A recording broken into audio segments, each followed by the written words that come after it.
Tijani.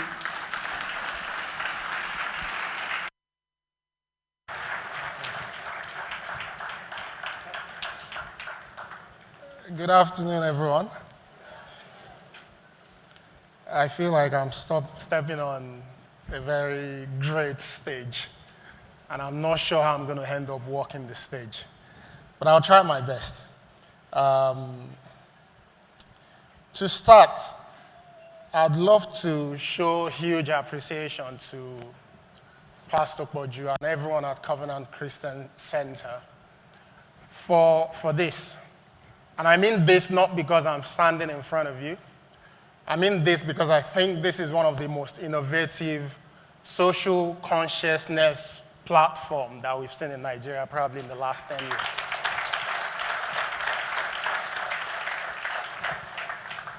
You may struggle. I'm supposed to have a clicker, right? Is it somewhere here? Not exactly. Okay. And how about the clicker? Okay. You may struggle to appreciate why I think this is one of the most innovative social consciousness platform in Nigeria, or probably created in Nigeria in the last 10 years. And what I would like to do first is to show you why, if I get to see the clicker. But if I don't see the clicker, I'll say, let's move to the next slide.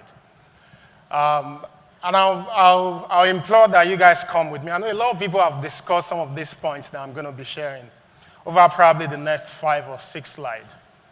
And as you can see, we've talked a lot about education. Thank you. We've talked a lot about education.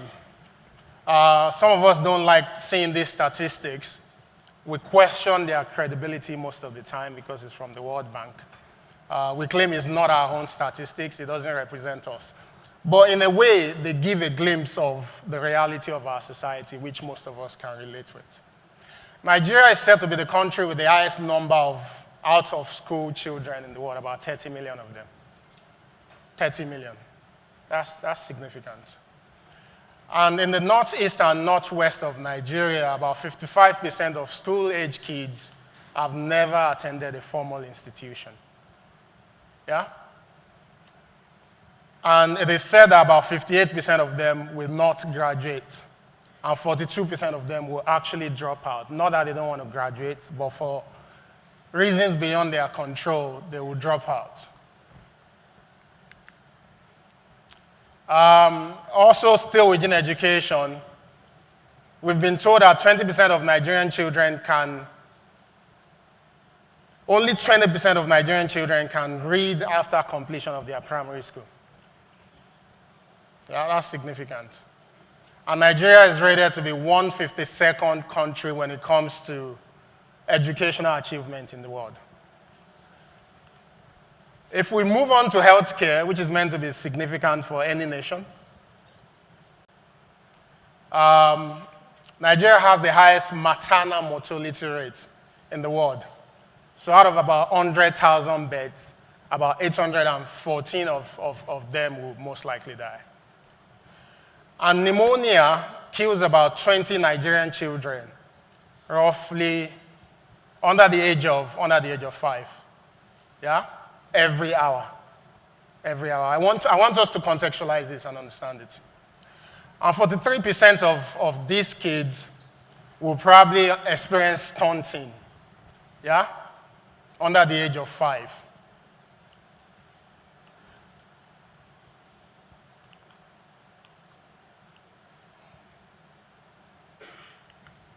I need to take it back one slide. Yeah.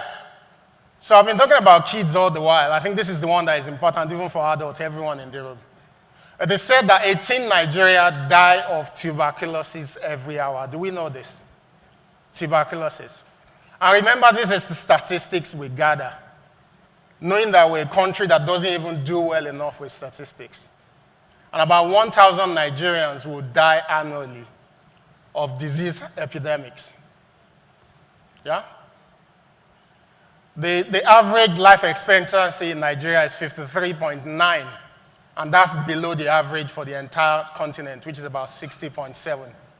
Then compare that to the life expectancy of the world as a whole as well.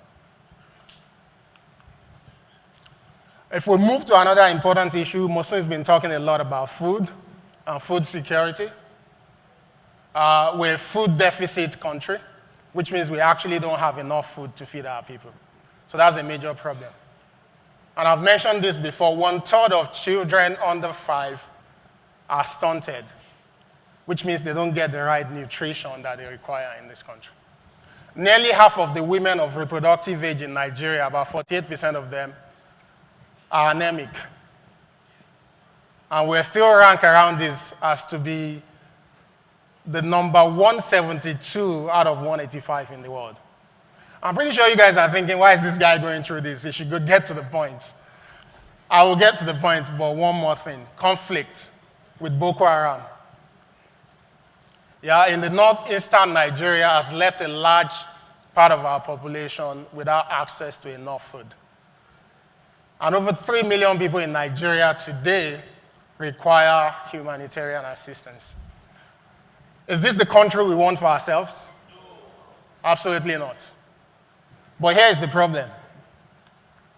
A lot of people have been on this stage to talk to us about why we need to step up. People have been on this stage to talk to us about why government needs to do more. And it is the honest truth. But the challenges we face in Nigeria are what you can call wicked problems. They are wicked problems not because they are deep challenges. They are wicked problems because the requirements that we need to address them on a daily basis are changing. So the way we need to train our kids 5, 10 years ago is not how we need to train them today. And that's what makes them a wicked problem. So even as a nation, if we're willing to address some of these problems, the goalpost is constantly shifting. 10 years ago, due to bad planning or not, we didn't know Boko Haram was going to become the monster they had today. So even if we were working on feeding all the kids and sending them to school, Boko Haram came and made it impossible for us to achieve our goals in that part of the country. It is shifting. The demands for the use of our resources as well is shifting. Even if the president is keen on doing the right thing, we just don't have enough resources to get them done. There's a question I tend to ask myself today. He is my close friend, and I used to be very militant like him. But I've been asking this question in the last 2 years. Can we honestly say to ourselves that everyone in government is out to ruin this country? Honestly. And sincerely say to ourselves that every of our leader is out to ruin the country. I personally don't think so. The problems here, if you take it to the UK today, and the formats in which they exist in Nigeria, the politicians will struggle. They will. It goes beyond intention. It goes beyond the available resources. It is about applying creativity and unleashing the best set of people in our society to decide that they're going to stand in for the entire society. And I'm sorry to say, it's not just about doing business to make money. It's actually not about doing business to make money. It's not. What I always tell people is, cast your minds back and look at Nigeria in the last 50 years and tell me that we've not produced successful business people. How many billionaires do we have in Nigeria? The dynamics of politics of business does not guarantee that we're going to get an inclusive society that works. And each time you think of societies that currently work, they've had people who set out to make those societies work, even when they were building businesses. You know, people built the railway system in the US. People tried out the first use of steel for bridges in the US. These were businesses that were built on assumption and on the belief that if what they set out to do becomes successful, they will change the world for good. Those are not business people who came to business to make money. They came to disrupt society. They came to change society for good. And I believe honestly that this is what we miss in Nigeria. We have a lot of good business people who are making a killing out of doing business, but we lack missionaries. And it's not only in Nigeria, across the continent. We lack missionaries. We should have people who are not happy with the situation of this continent. People that are ashamed to be Africans. People that are ashamed to be black. And they should be propelled to want to find a solution to our problem. Those are the people that we need to lift us out of where we are today. And it doesn't stop there. Just to help you understand that it is a wicked problem. I'll show you one more thing that we all like, digital revolution. We all like this, right? It's an opportunity, immense opportunity. Immense opportunity for us to do things differently. You know, when the Minister of Science and Tech came into power, one of his agenda was to make sure we can now produce what? Toothpicks in Nigeria. Right? We all laugh. There's nothing wrong with it, because as a nation, if we still import toothpicks, we should actually be producing it and probably export it because we have the input that needs to go into it. It's a good objective, but the challenge is that the world we live in is already moving beyond what it was thinking of. And that's the challenge ahead of our leaders. They're focused on solving our problems genuinely, but the world is not waiting. You know, the world is no longer making toothpicks out of wood, which is what we think our competitiveness is. So how are you going to make that and be competitive? Yeah, that's the challenge. And that's what we now have with technology. Technology is disrupting our lives in tremendous ways. You know, and I see people across the continent who will say that it is none of our trouble. We shouldn't worry too much about technology. But the truth is, we're all connected. Everyone in this room is connected. That's the honest truth. People are pushing the boundaries of technology to solve significant problems. Because humans can now connect to machine. Affordable computing power is allowing us to do things that we've never been able to do before. We can process data better. We now have intelligence that is based on machine that is smarter than every one of us put together. And the implication of that is that we can leapfrog development. But unfortunately, we don't have, again, the foundation in Africa to take advantage of those opportunities. Because we've not built those foundations over time. And what we see is foreign entities building this technology and building these solutions for our market. And that's where technology becomes dangerous, because it is a national security issue. You've heard about, future of work changing. You know, imagine when we get to a stage where your medical doctors are attending to you on your iPad or your phone. So even if we now produce good medical doctors in Nigeria, we can't find jobs for them. Yeah? We're talking about education. We're getting to a stage where kids can actually learn on mobile phone. People are creating exciting game-like content to get kids to learn better. While we're still busy talking about how we should shape our education, people are building the new way of teaching. And those people, most of the time, are not based in our society. And you know what I bring to us all? I've said this to leaders before. As we're all seated here, there are foreign companies that knows everything about us better than our government. That's the honest truth. There's a video that's been making the round where I think the Prime Minister or President of Israel mentioned the size of Israel as a country. You know how small they are. But the country does 20% of the global investment in cybersecurity. I believe it's cybersecurity. In security. And it's because they can see the future. They know that that's where the threat is coming from. So that nation is investing 20% of the total investment in cybersecurity. So they are building the future because that's where the next war will be. It's already there. But a nation like Nigeria, where are we? So even competitiveness as a society is going to be based on technology. And it's already based on technology. We know companies like Facebook and Apple are way richer than a country like Nigeria in terms of the revenue they generate. So nations will become more competitive based on how well they are able to use technology. And you know what this will do to us again? You see all those problems we're trying to solve. People are already coming. Mostly is farming. People don't need land to farm anymore. So if we're going to export, and your competitiveness is going to come from your hard farm, you'll be competing with people that will not need 25 or 250 acres of land.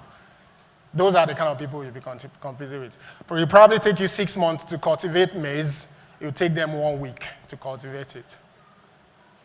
And if you can't do your business, you can't employ people, we're back to the same problem all over again.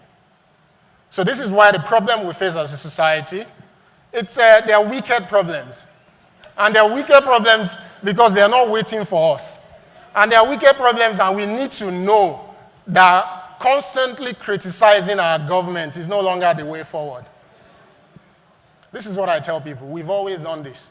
Innovative people, we've always had them. People like in Nigeria, we've always had them, like Bosun.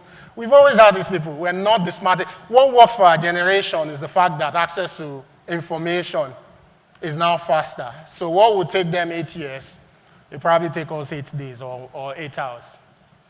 That's the difference that we have today. So if we bear this in mind, it takes us to what I call unlikely leaders. And the fact that for us to fix our problems, we need to collectively understand that we need a breed of leadership to solve our problems. Leaders that are missionaries, leaders who seek knowledge, leaders that will work within context, no matter how difficult, to find solutions to our problems. Leaders that are not in it for money. They will make money, they will be successful, but that's not their key drivers. These are the leaders we need. And those leaders will not necessarily be the president or the governor or even a director. The leaders are here with us today. All of you guys in your different endeavors, you are the leader that we require.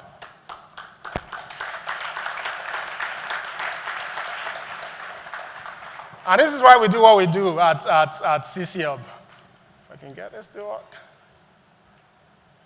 A lot of you guys must have seen story about Life Bank, even if you didn't know her before now. She got featured last week on Humans of New York. She's one amazing lady that decided that people are dying because they don't have access to. So if you go to the hospital and you need blood or you need medical supply, it used to be, and I think it's still the situation in some places, where they would tell a nurse to go to the blood bank to go and buy blood. You know, they are in sachets, so they're almost in the same condition as pure water.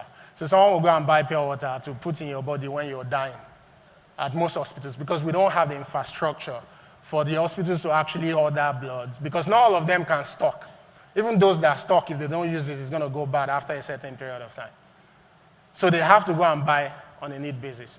This is a lady that has decided she's going to create the system for the entire country, and she's already doing well in Lagos. This, for me, is an unlikely leader. We could have waited for the Minister of Health to fix this problem. But she decided she's not going to wait. And she's fixed that problem, and she's fixing it amazingly well. She's going to scale. She's making money because she's not charity. But her mission is to save life. One other person I'm really, really proud of, I think I've gone past him actually, and I believe he's a member of this church. It's this guy, Femi Taiwo. Yeah, do we know him? A round of applause for Femi. Again, Femi is an unlikely leader. You know, if you know him, you may be asking, how is he a leader? Or I'm sure Femi is even asking himself, how am I a leader? But the honest truth is that in most African countries, when we do elections, the softwares that we use to run our elections, even though they try not to use software, they still use it. It's oftentimes imported. We buy them. This guy got the opportunity within this country where we don't give opportunity to young people, got the opportunity to build that software from bottom up.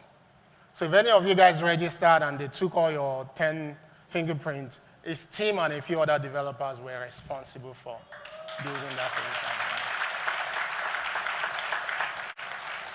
You may say that's just business, he's earning his money, but for me, that's a leader.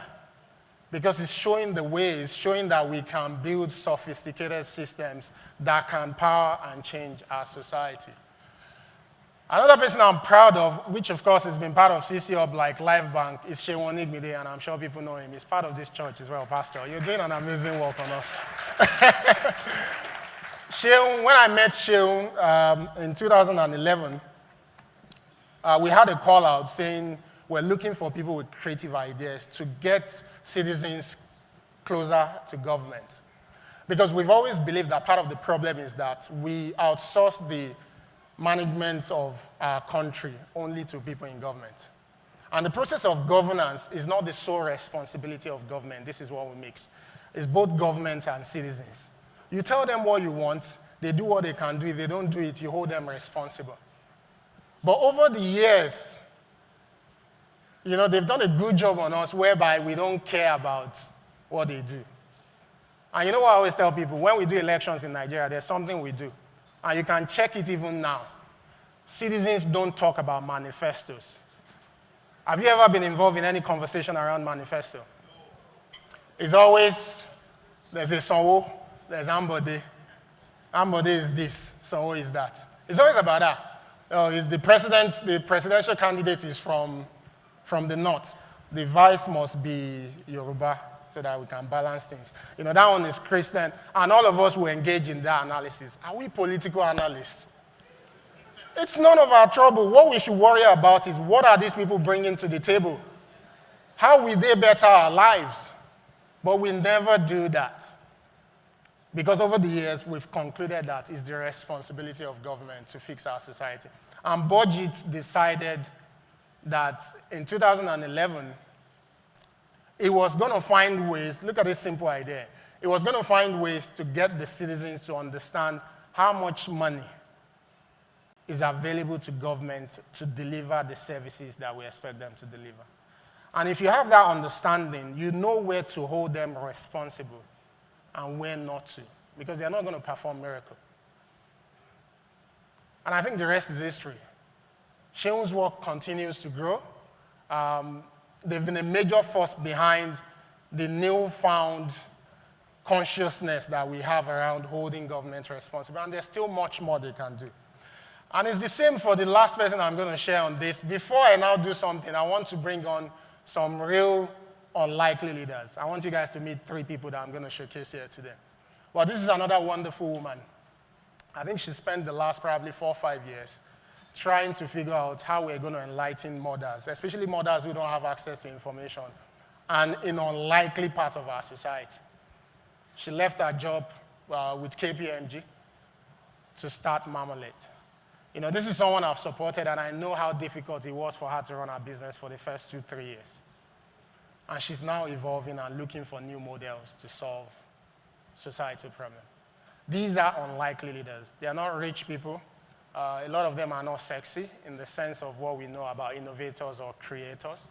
A lot of them will probably not even grow unicorns.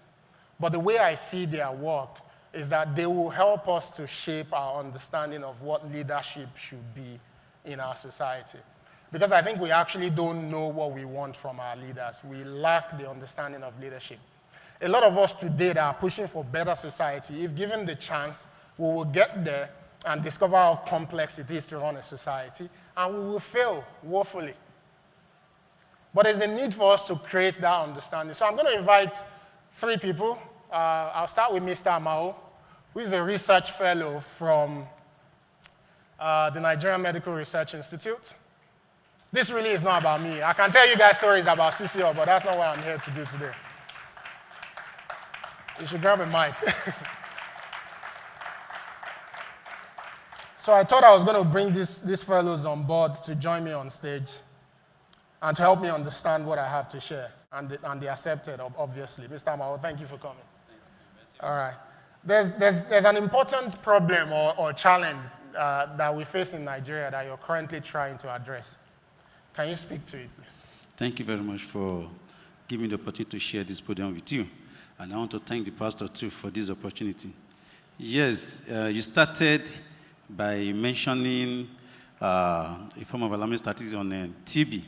And then I'm sure in this gathering, very few people TB is tuberculosis, by the way. Tuberculosis, popularly called TB for the first time, because then HIV we are familiar with it because of the sex link and relationship with infection. Yeah, TB, tuberculosis, I will be saying TB because then we so much short to be TB. Tuberculosis is something that is a big problem that we are playing with.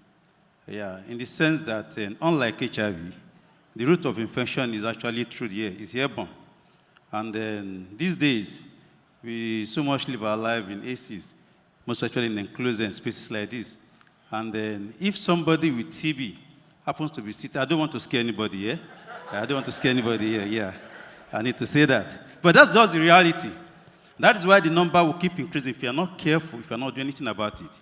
Somebody is with TB, pulmonary TB to be specific, and is sitting by your side over somebody here, and then for the person to sneeze, to cough, to even sing or shout, means that you are in trouble. It's a serious problem. And again, so the pathogen for tuberculosis, there's a stat you shared with me, the fact that everyone in this room is a carrier. It's a carrier because you somehow inhale it. Of course, many people are not coming down with it because of our immune system, our response to it. But God bless your soul. And if you are a little bit stressed, or malaria has actually taken most of the part of your immune system by trying to fight it. You see, just because we have this immune response, God is so merciful. All of us are not still coming down with it now. But the statistics today in Nigeria is scary. And then it's so funny that if you have over 600 new cases annually, as of 2017, and then we have this number is actually not our problem, but the senior brother to TB, which is TB resistant, is what we should be scared of. And just to stop you there, so the reason why it's important, based on what you've shared with me, is the fact that before, patients used to go to clinic to take their medication. Yes, I'm coming now, there. Yeah, because it's curable. So the question, if it's curable, why are we having the problem? Why is it a burden to us? We are the fourth among the 22 countries that were bedeviled with this disease called tuberculosis. And then if it comes to education, we are number 152, as I've just projected. And we should be taking last in this type of thing. Now, why is this so? Is because when people are down with TB, it's curable. And there's a program, a treatment program. The government is actually trying. Okay. You see, when we say government, we should know that we are the government here. What we have on ground, the system is on ground for us to actually do something. And there's a program called DOT. Now, DOT entails that each individual that comes down with TB will have to visit, if you're going to practice DOT the way it is programmed, it is scheduled to be. Can we go to the real issue, which is lack of adherence? Yes. Once you come down with TB, you go to the hospital, take your drug before you're an healthcare giver, and you go back home. But trust me, if somebody is staying in Alagbado and has to come to Yaba for treatment, we know how difficult that one will be. So the problem of adherence comes because, and again, we are fond of taking drugs halfway in this country. And like in paracetamol, you take paracetamol 1 or 2 days. Once the headache is gone, you stop it. So the same mistake goes for TB too. So when they give you a TB drugs, you take TB drug, but you're supposed to take it for a period of time. Once you stop taking it, resistance comes in. And now, presently, the statistics that we have 4.3% multi-resistant TB in the country.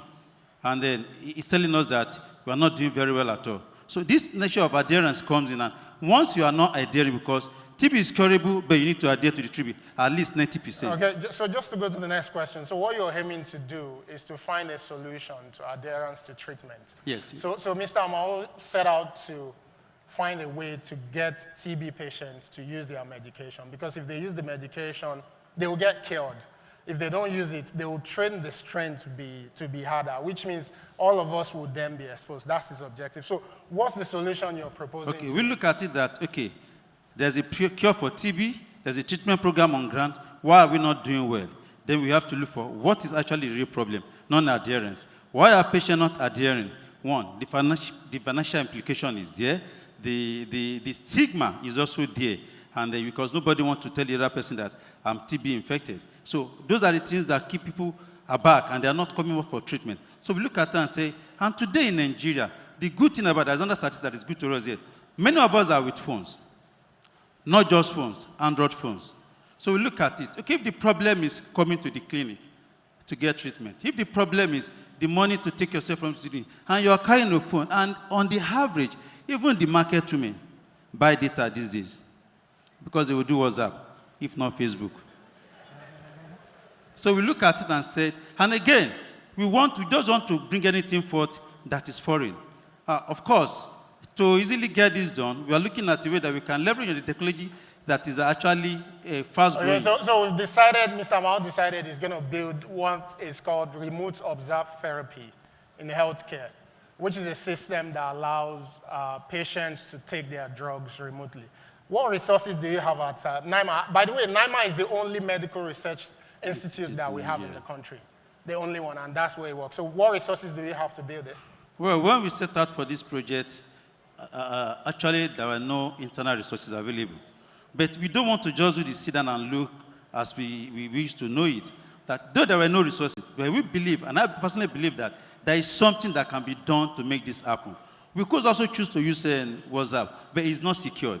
Patient cannot trust it. Then we set out to look for somebody, a company, someone outside there, outside the government circle that can help us get this thing done indigenously. And that's why we come across the CCO. So Mr. Mao reached out to me, and he shared this story with me, obviously, over a couple of minutes.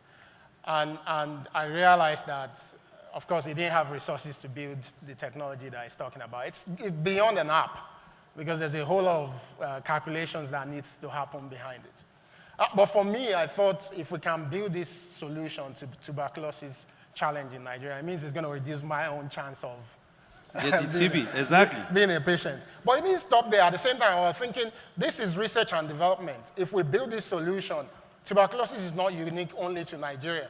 And that's how come CCO decided to support him. So we've spent, thank you so much, I'll let you leave now. We've spent the last 6 months, with Mr. Mao building this up. On the 9th of October, which is, I believe, next week, we're actually going to start a medical trial, which we're getting about 30 TB patients. We're going to put them through the system. We've paid for the initial funds. They will use the solution to manage their treatment for 6 months. For 6 months. And you know, the applause is not for me, actually. It's for Mr. Mao, because there are so many leaders like him in public sector that are helpless. They conclude there's nothing they can do to the problem. And there's absolutely nothing they can do. And they fold their hands. But he is an unlikely leader because he's decided, beyond what I heard, I'm going to go out there to look for a solution to this problem. He's not the health minister. He's not the health minister. So I'm going to invite the second person on stage, Mr. Adenubi from Tai Solarin College, University of Education, no longer college. A round of applause for him, please. And also, can I have the MEC come close by as well so that we don't have to wait?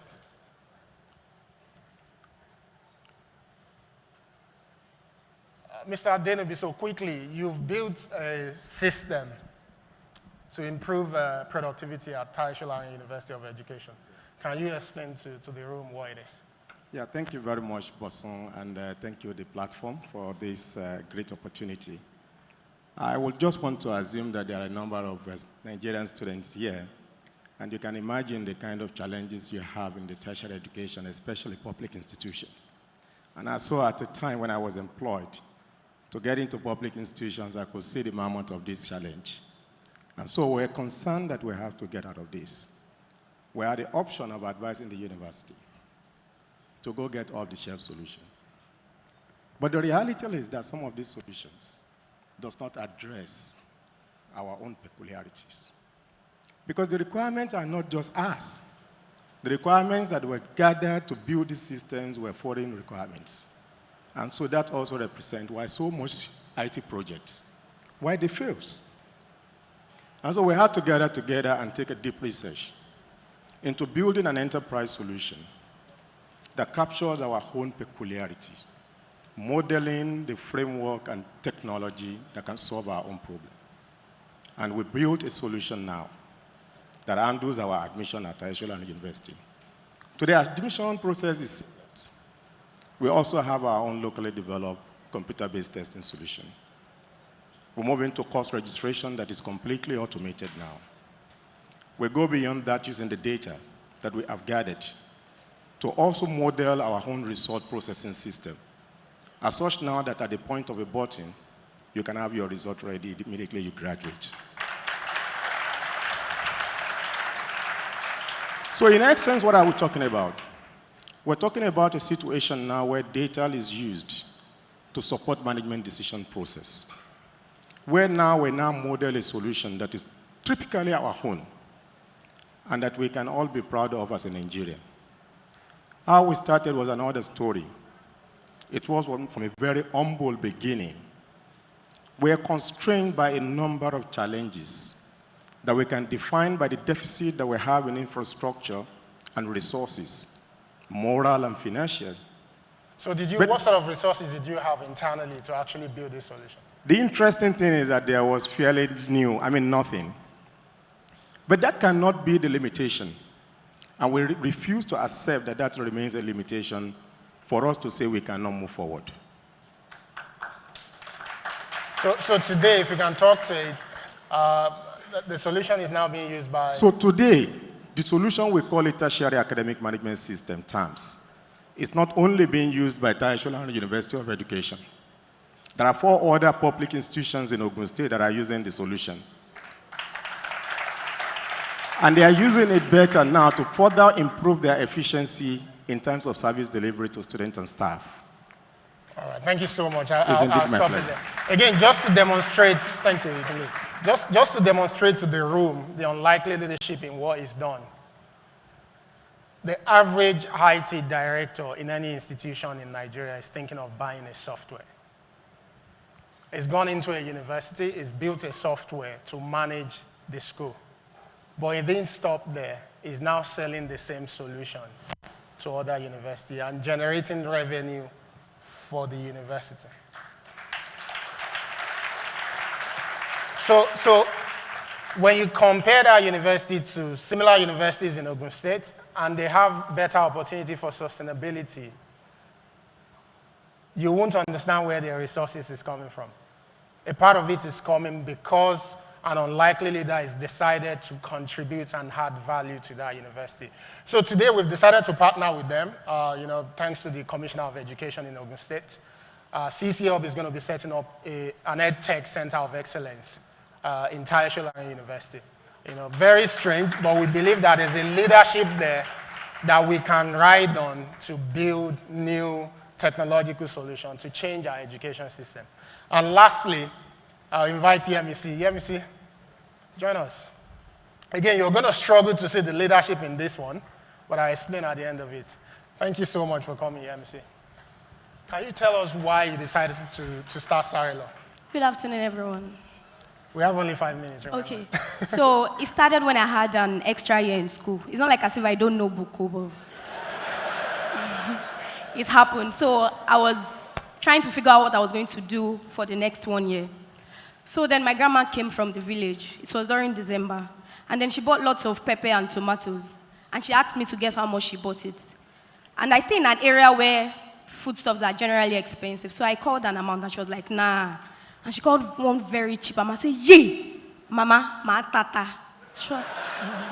So she was like, oh yeah now. So we had a plan that the next morning I was going straight to the market to buy pepper and tomato and we'll start our business. So the next morning I woke up and I went to her room, Mama, Mutinlo. And then she said, okay, go well, my child. And I'm like, Mama, I'm going. And she said, go. And I said, Mama, give me money. We are in this together. So she gave me money and I went. I bought the pepper and we had this table tennis board in my house. So I put a small table underneath and I shaded my stuff. I was ready for business.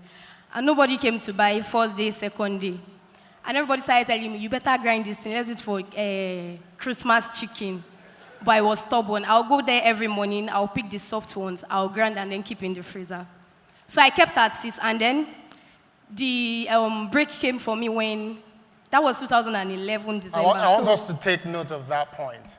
The break came when? January, when we had this subsidy strike. Okay. So everybody didn't have a choice and to come and buy my tomatoes. As in, I became a savior. So market was moving.